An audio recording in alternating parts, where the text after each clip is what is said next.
I want to ask you a big question. But first, I want to give you a moment to get ready. Don't worry, this isn't a hard question. It isn't overly personal either.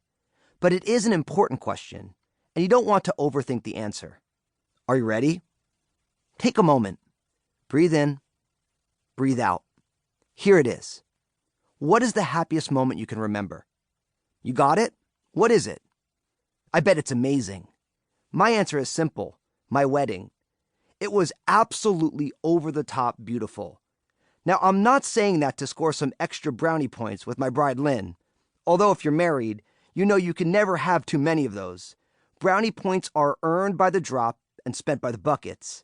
If you're not married, make a mental note. Brownie points are always good. Seriously, my wedding was beautiful. To this day, it was one of my happiest moments. We got married in Yosemite, in an Ansel Adams photograph. You know the kind I'm talking about. Black and white film stills of the Sierra Nevada backcountry, wind-swept and rugged, with no one but the mule deer and bighorn sheep for company. As a guy who grew up in New Jersey, I was blown away by the beauty of Yosemite National Park the first time I went there. I was on a road trip with a few buddies I grew up with, and we were checking out the national parks in California, southern Utah, and Arizona. But Yosemite was absolutely insane. As I looked around, I couldn't speak. I was used to the awe of being surrounded by huge buildings and millions of people, but now I was standing in the middle of the most majestic, awe-inspiring place I've ever seen. I found myself just spinning in a circle, my eyes glued to the crags and bluffs towering above me. If you've never been there, I hope you can visit it sometime. Words can't really describe it. Picture this. Almost 95% of the park, around 750,000 acres of land, is wild and mountainous, some of the most untouched wilderness we've got left in the United States. I wasn't kidding about the photo. Ansel Adams was captivated by Yosemite, which is why I'm sure you've probably seen the park in photos at some point, even if you've never been there. But the park is only the beginning of this story. Lynn always wanted to get married in Yosemite. During her childhood, she and her family would often visit this wonderful spot. It was one of her father and mother's favorite places, and it became even more special to Lynn when her mom passed away after a battle with cancer. When Lynn and I got serious enough to talk about marriage, we decided we wanted to get married at the Yosemite Valley Chapel. The chapel was originally built back in 1879, and it has that kind of old mountain chapel quality that hits you in all the right ways when you see it.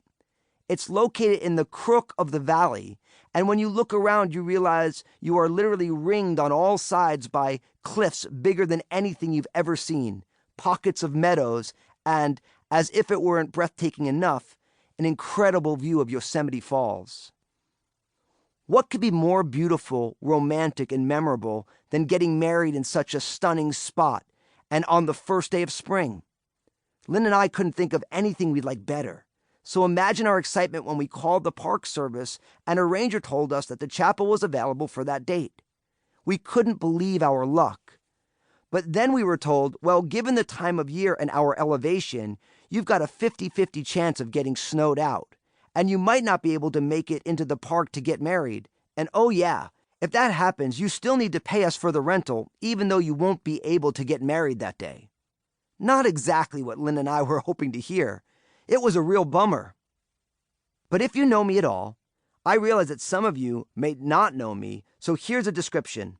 Tall, dark, and handsome. Well, at least the middle one. But I have been told that I have great hair. We said, if God wants it to happen, it'll happen. Let's just go ahead and plan it and pray that the park is open. And you probably have an idea how things went down. We got snowed out. No, we didn't get snowed out, you stinkers. By the way, I truly don't know how you smell, but I'm sure it's, oh well, never mind. For the weeks leading up to our wedding, the weather was perfect. On the day we got married, it was the most beautiful day we could have hoped for. It was 75 degrees, with just a few wispy Bob Ross clouds in the sky. Purple wildflowers punctuated every stretch of green surrounding the chapel, and there was a single lingering pile of snow right in front, so all our little cousins and nephews could throw snowballs at each other. Confession, I threw a few snowballs at some specific family members. I'm not kidding when I say it was the ultimate wedding. But there was only one problem. At the start of the ceremony, my bride was nowhere to be found. To keep listening to this audiobook, I've left you a link in the description so you can do it at no cost thanks to Audible's 30-day free trial.